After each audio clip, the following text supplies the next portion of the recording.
Hello students, good morning to all of you. आज की video की शुरुआत करने से पहले आप सब लोग मज़े में होंगे और ऑनलाइन पढ़ाई कर रहे होंगे अपने घर में बैठे बैठे। इसी आशा के साथ आज हम स्टैंडर्ड 9 में हिंदी में बोथ मीडियम के लिए पढ़ाई करेंगे। कल के वीडियो लेक्चर में हमने काव्य 7 सूरदास के पद के बारे में पढ़ाई की थी। हमने सूरदास के पद काव्य के जो 2 पद दिए गए हैं उन दोनों पद की जो जानकारी है, जो समझूती है, वो प्राप्त की थी।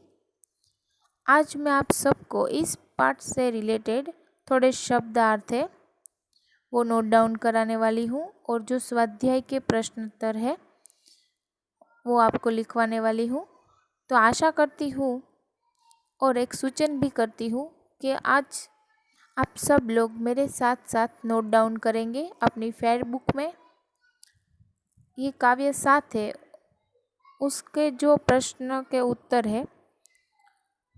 इस काव्य में जो शब्द दिए गए हैं वो थोड़े कठिन है, इसीलिए आज मैं आप सबको स्वाध्याय के प्रश्नों के उत्तर लिखवाने वाली हूँ। अगर पाठ होता तो आप अपनी आसानी से अपने आप से प्रश्नों के उत्तर लिख सकते थे, लेकिन इस काव्य में जो थोड़े बहुत शब्द है वो कठिन है। इसीलिए मैं आशा करती हूँ कि आप सब लोग मेरे साथ स्वाध्याय के प्रश्नों के उत्तर नोट डाउन करेंगे। इस पाठ में हमने कल के लेक्चर में जो दोनों पद थे उनकी समझूती प्राप्त की थी। आज मैं फिर से जल्दी से आपको उसका रिवीजन करा देती हूँ। पहले पद में हम लोगों ने देखा था कि सूरदास कवि जी ने अपने और श्री कृष्ण के बीच में कैसा जो उन दोनों का भक्ति भाव है, श्री कृष्ण के प्रति कवि सूरदास का जो भक्ति भाव है उस पद का इन्होंने पहले पद में वर्णन किया है और दूसरे पद में उन्होंने श्री कृष्ण की बाल लीला का वर्णन किया है। तो जल्दी से मैं कल की समझूती आप सबको रिवीजन करा देती हूँ। कल हमने पहले पद में देखा था कि सूरदास जी कहते हैं कि श्री कृष्ण के सिवाय उन्हें और कहीं सुख नहीं मिलता है। वो उस पंछी की बात कर रहे हैं जो जहाज से उड़कर जहाज पर पुनः वापस आ जाता है। उनका मन किसी और देवताओं से भटककर श्री कृष्ण के चरणों में लौट आता है। कमल नयन श्री कृष्ण की महिमा छोड़कर वह अन्य किसी देवता का ध्यान नहीं धर सकते, ऐसा वह कहते हैं। यदि कोई प्यासा व्यक्ति पवित्र गंगा जल को छोड़कर अपनी प्यास बुझाने के लिए कुआं खुदवाए तो वो मूर्ख होता है, ऐसा उन्होंने उदाहरण दिया है इस पद में। जिस भौरे ने कमल के रस का स्वाद चख लिया हो उसे करील का फल कैसे अच्छा लगेगा, ऐसा दूसरा उदाहरण भी उन्होंने अपनी भक्ति के भाव को दर्शाते हुए दिया है। सूरदास जी कहते हैं कि मेरे प्रभु तो कामधेनु के समान है, यानी कि गाय के समान है, तो मैं उन्हें छोड़कर बकरी दोने क्यों जाऊं, ऐसा पहले पद का भावार्थ था। और अब मैं आप सबको दूसरे पद का भावार्थ बता देती हूँ। हाथ में मक्खन लिए हुए बाल श्री कृष्ण अत्यंत सुंदर लग रहे हैं। वे घुटनों के बल चल रहे हैं, उनके शरीर पर धूल लगी हुई है और मुख में मक्खन लगा हुआ है। उनके गाल सुंदर और नेत्र चंचल है। उनके माथे पर गोरे चन का तिलक लगा हुआ है। उनके सिर के दोनों ओर लटें झूल रही है। वे मस्त मधु पीकर मस्त हुए भौरे के समान लग रहे हैं। गले में पहनी हुई चांदी की चौकियों की माला उसके हृदय को सुशोभित कर रही है। सूरदास जी कहते हैं कि अगर हमें बाल कृष्ण की छवि के दर्शन हो जाए, अगर छवि देखने को मिल जाए तो भी हमारा जीवन धन्य हो जाएगा। फिर से 100 कल्प तक जीने की कोई इच्छा या कोई अर्थ नहीं रहेगा। ऐसा इस दोनों पद का भावार्थ होता है। कल मैंने दोनों पद समझाते समझाते आप सबको इसमें जो छोटे छोटे शब्द है, जो कठिन शब्द है, उसका जो अर्थ है वो मैंने आप सबको बताया था। आप सब ने वो नोट डाउन कर लिया होगा। इसी आशा के साथ हम स्वाध्याय की ओर बढ़ते हैं। स्वाध्याय में पहला प्रश्न है, निम्नलिखित प्रश्नों के उत्तर एक एक वाक्य में लिखिए। निम्नलिखित प्रश्नों के उत्तर एक एक वाक्य में लिखिए। उसमें पहला प्रश्न है, जहाज का पंछी जहाज से उड़कर फिर कहाँ आता है। उसका मैं आप सबको उत्तर बताती हूँ, आप सब मेरे साथ साथ नोट डाउन करते जाना। जहाज का पंछी जहाज से उड़कर फिर जहाज पर ही आता है। जहाज का पंछी जहाज से उड़कर फिर जहाज पर ही आता है।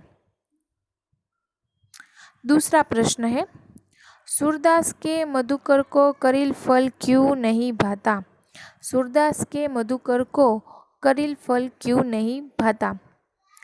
आप इसका जवाब लिखिए। सूरदास के मधुकर को, मधुकर यानी कि मन, सूरदास के मधुकर को करील फल नहीं भाता क्योंकि उसने कृष्ण भक्ति का अंजुम रस चख लिया है। क्योंकि उसने कृष्ण भक्ति का अंजुम रस चख लिया है। आगे बढ़ते हैं। तीसरा प्रश्न, बाल कृष्ण के मुख पर किसका लेप किया हुआ है। बाल कृष्ण के मुख पर किसका लेप किया हुआ है। तो इसका उत्तर मैं आपको बताती हूँ। बाल कृष्ण के मुख पर मक्खन का लेप किया हुआ है। किसका लेप किया हुआ है। बाल कृष्ण के मुख पर मक्खन का लेप किया हुआ है। आगे चौथा प्रश्न देखते हैं, सूर धन्य क्यों है। सूर धन्य क्यों है। सूर धन्य है क्योंकि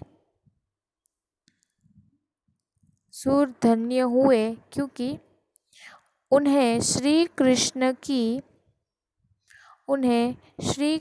की दुर्लभ छवि के दर्शन हो गए हैं। उन्हें श्री कृष्ण की दुर्लभ छवि के दर्शन हो गए हैं। ये आपके 4 एक एक वाक्य के प्रश्न थे। जहाज का पंछी जहाज से उड़कर फिर जहाज पर वापस आ जाता है। सूरदास के मधुकर को करील फल क्यों नहीं भाता है। क्योंकि उसने श्री कृष्ण भक्ति का अंजुम रस चख लिया है। बाल कृष्ण के मुख पर किसका लेप किया हुआ है। बाल कृष्ण के मुख पर मक्खन का लेप किया हुआ है। सूर धन्य क्यों हुए। सूर धन्य हुए क्योंकि उन्हें श्री कृष्ण की दुर्लभ छवि के दर्शन हो गए हैं। मैं आशा करती हूँ आप सब मेरे साथ नोट डाउन कर रहे होंगे।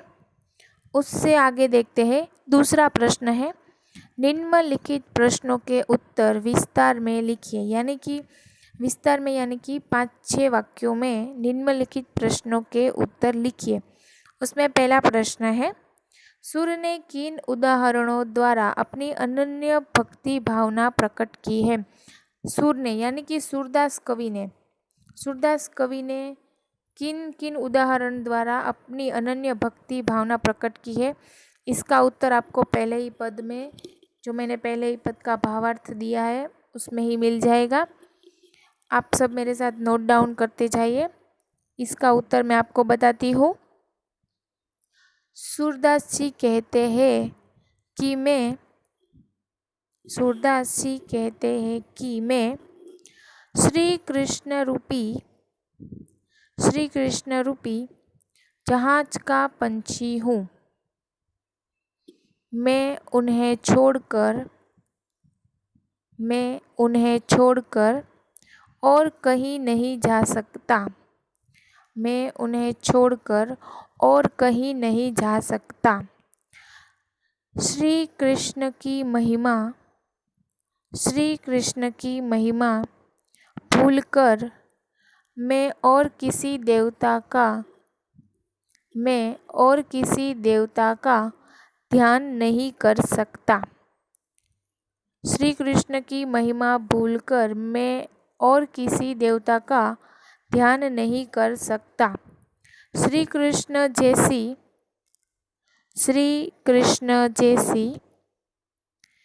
गंगा का जल मिलने के बाद मुझे कुएं का जल पीने की चाह नहीं है। मेरा मन यानी कि मधुकर, मेरा मन श्री कृष्ण की भक्ति का अंजुम रस चखने के बाद अन्य किसी रस की इच्छा नहीं रखता। अन्य किसी रस की इच्छा नहीं रखता। मेरे प्रभु तो कामधेनु के समान है। मेरे प्रभु तो कामधेनु के समान है। उनको छोड़कर मैं बकरी का दूध दोहने क्यों जाऊं? प्रश्नार्थ चिन्ह। उनको छोड़कर मैं बकरी का दूध दोहने क्यों जाऊं? इस प्रकार सूरदास जी ने विभिन्न उदाहरण द्वारा अपनी अनन्य भक्ति भावना प्रकट की है। इस प्रकार सूरदास जी ने विभिन्न उदाहरणों द्वारा अपनी अनन्य भक्ति भावना प्रकट की है। मैं इस प्रश्न का उत्तर एक बार फिर से बता देती हूँ, आप सब देख लीजिए। सूरदास जी कहते हैं कि मैं श्री कृष्ण रूपी जहाज का पंछी हूँ। मैं उन्हें छोड़कर और कहीं नहीं जा सकता। श्री कृष्ण की महिमा भूलकर मैं और किसी देवता का ध्यान नहीं कर सकता। श्री कृष्ण जैसी गंगा जल मिलने के बाद मुझे कुएं का जल पीने की चाह नहीं है। मेरा मन यानी कि मधुकर श्री कृष्ण की भक्ति का अंजुम रस चखने के बाद अन्य किसी रस की इच्छा नहीं रखता। मेरे प्रभु तो कामधेनु के समान है। उनको छोड़कर मैं बकरी का दूध दोहने क्यों जाऊं? इस प्रकार सूरदास जी ने विभिन्न उदाहरणों द्वारा अपनी भक्ति भावना प्रकट की है। ये था आपके पहले सविस्तर प्रश्न का उत्तर। अब हम दूसरे प्रश्न देखते हैं। बालक कृष्ण के स्वरूप का वर्णन कीजिए। देखिए, ये प्रश्न है वो दूसरे पद से है, जिसमें सूरदास कवि जी ने बाल कृष्ण का वर्णन किया है। बाल कृष्ण के स्वरूप का वर्णन कीजिए। तो मैं अब आपको इस प्रश्न का उत्तर लिखवा देती हूँ, आप मेरे साथ नोट डाउन करते जाना। बालक श्री कृष्ण की छवि बड़ी ही मनोहर है। छवि बड़ी मनोहर है। वे अपने हाथों में मक्खन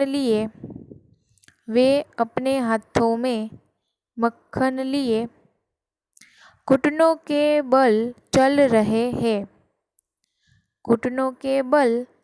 रहे हैं। उनके मुंह में मक्खन लगा हुआ है। उनके मुंह में मक्खन लगा हुआ है। उनके गाल सुंदर और आंखें चंचल है। उनके गाल सुंदर और आंखें चंचल है। उनके माथे पर गोरोचन का तिलक लगा हुआ है। उनके माथे पर गोरोचन का तिलक लगा हुआ है। उनकी लटें मदमस्त भौरों जैसी सुंदर लग रही है। मदमस्त भौरों जैसी सुंदर लग रही है। वे अपने गले में कंठूला की माला पहने हुए है। कंठूला की माला पहने हुए है। इस प्रकार सूरदास कवि जी ने बालक श्री कृष्ण का वर्णन किया है। मैं फिर से एक बार आपको इस प्रश्न का उत्तर बता देती हूँ, आप सब देख लीजिए। बालक श्री कृष्ण की छवि बड़ी मनोहर है। वे अपने हाथों में मक्खन लिए घुटनों के बल चल रहे हैं। उनके मुंह में मक्खन लगा हुआ है। उनके गाल सुंदर और आंखें चंचल हैं। उनके माथे पर गोरोचन का तिलक लगा हुआ है। उनकी लटें मदमस्त भौरों जैसी सुंदर लग रही है। वे अपने गले में कंठूला की माला पहने हुए हैं। इस प्रकार सूरदास कवि जी ने बालक श्री कृष्ण के स्वरूप का वर्णन किया गया है। अब हम तीसरे प्रश्न की ओर बढ़ते हैं। तीसरा विस्तार प्रश्न है, सूरदास अपने आप को क्यों धन्य मानते हैं? देखिए, ये जो प्रश्न है वो पहले या दूसरे किसी पद में से नहीं है। वो अपने आप को धन्य क्यों मानते हैं? पहले पद में हमने श्री कृष्ण की भक्ति भावना, सूरदास कवि जी की भक्ति भावना जो श्री कृष्ण के प्रति है वो देखी, और दूसरे पद में हम लोगों ने बाल कृष्ण के बालक स्वरूप के वर्णन को देखा। अब जो तीसरा प्रश्न है वो है, सूरदास अपने आप को क्यों धन्य मानता है? तो जो उनकी जो भक्ति भावना है उससे वो धन्य हो चुके हैं, इसीलिए हम इस प्रश्न का उत्तर लिखते हैं। इस प्रश्न का उत्तर मैं आपको नोट डाउन करा रही हूँ। सूरदास श्री कृष्ण के अनन्य भक्त हैं। सूरदास श्री कृष्ण के अनन्य भक्त हैं। श्री कृष्ण के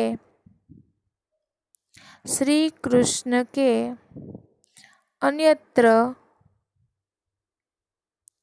श्री कृष्ण के अतिरिक्त वे अन्य किसी का ध्यान नहीं करते। श्री कृष्ण के अतिरिक्त वे अन्य किसी का ध्यान नहीं करते।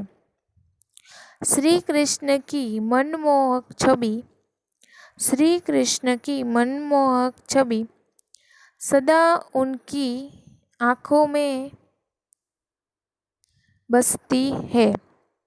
श्री कृष्ण की छवि सदा उनकी आँखों में बसती है। यह छवि उन्हें अनुपम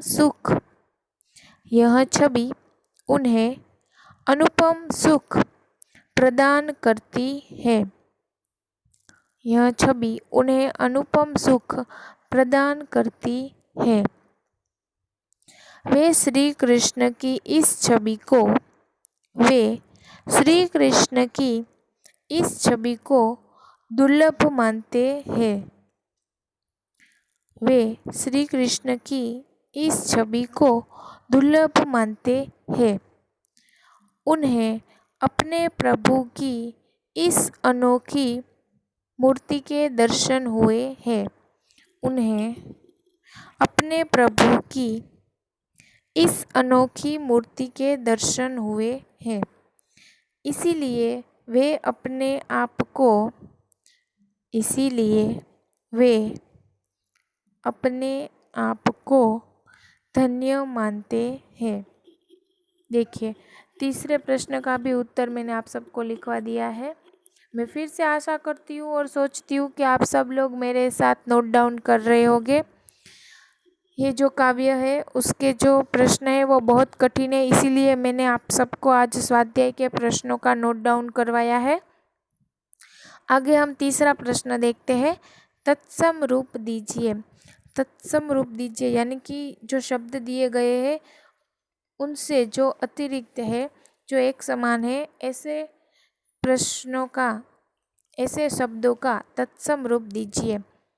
यहाँ पर पहला शब्द है अनत। अनत का तत्सम रूप है अन्यत्र। अनत का तत्सम रूप है अन्यत्र। दूसरा शब्द है पंछी। दूसरा शब्द है पंछी, उसका अर्थ है पक्षी। पंछी का तत्सम रूप है पक्षी। महात्म, तीसरा शब्द है महात्म। महात्म का अर्थ है महात्म्य। महात्म्य। महात्म का तत्सम रूप है महात्म्य। चौथा शब्द है पियासो। पियासो का तत्सम रूप है प्यासा। पियासो का तत्सम रूप है प्यासा। पांचवा शब्द दूरमती।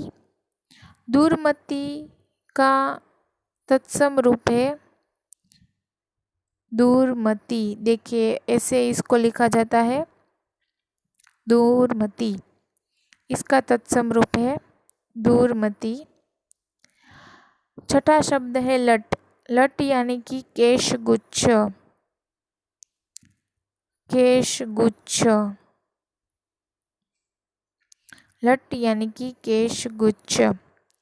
मधुही। मधुही का तत्सम रूप है मध। और लास्ट शब्द है केहरी। केहरी का तत्सम रूप है केसरी। केसरी। जो यहाँ पर ऐसे जो शब्द दिए गए हैं उसका हमें तत्सम रूप देना था, वो मैंने आप सबको लिखवा दिया है।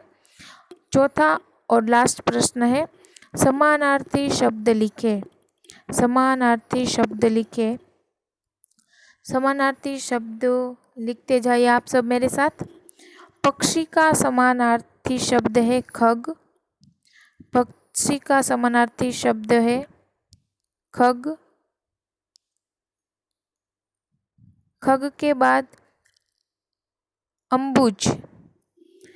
अंबुज का समानार्थी शब्द है जलज। ज।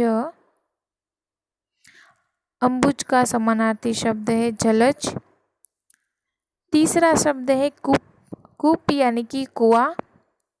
कूप यानी कि कुआं। चौथा शब्द है मधुकर। मैंने आप सबको काव्य समझाते समझाते भी इसका समानार्थी बताया था। मधुकर यानी कि भ्रमर, मन, मन की स्थिति। मधुकर यानी कि मन। और दूसरा अर्थ उसका ये भी होता है भ्रमर।